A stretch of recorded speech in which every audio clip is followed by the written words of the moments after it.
Reverend Dr. Ken Gordon, spiritual leader for Centers for Spiritual Living, coming to you with the last week in September for ensuring the stewardship of our planet and our Sunday themes. This one's given to us, it's for September 29th, by Reverend Raymond Anderson, who's the senior minister at Centers for Spiritual Living in Greater Baltimore. And his topic is healing our planet. You know, first thing is there's nothing to fix. Let's open that right off the bat.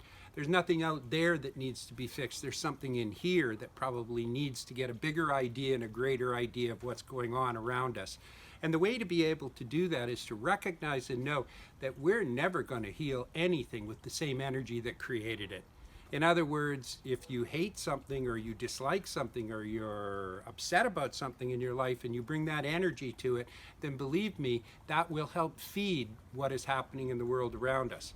The step is to really be able to embrace, and as my brother says, to be able to embrace our ugliness, to be able to pick up and accept it and find a way to embody that and recognize and know that when we do that, that our energy level changes. And when it transforms, what happens is everything around us transforms automatically.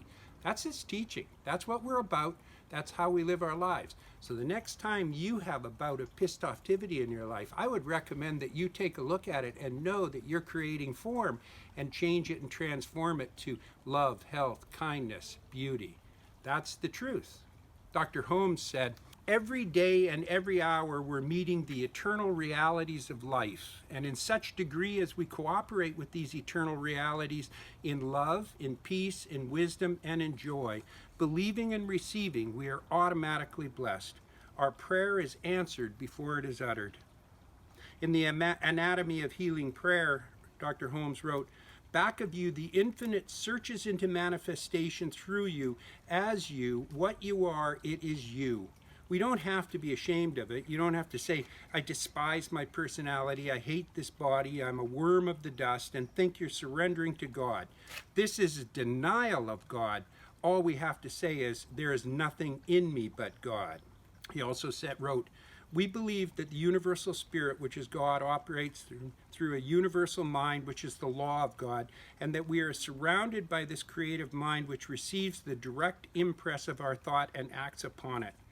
We believe in the healing of the sick and control of conditions through the power of this mind. And Thich Nhat Hanh, the world is not a problem to be solved, it is a living being to which we belong.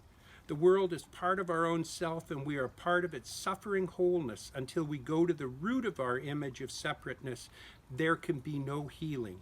And the deepest part of our separateness from creation lies in our forgetfulness of its sacred nature, which is also our own sacred nature.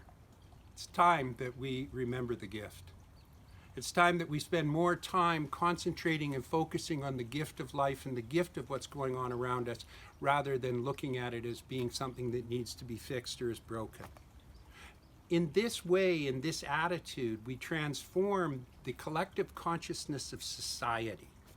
And the only thing that will really bring a wholeness back into this world is to have that collective consciousness believe that it's whole, understand it's whole, embrace the wholeness, accept the wholeness, and operate from the wholeness.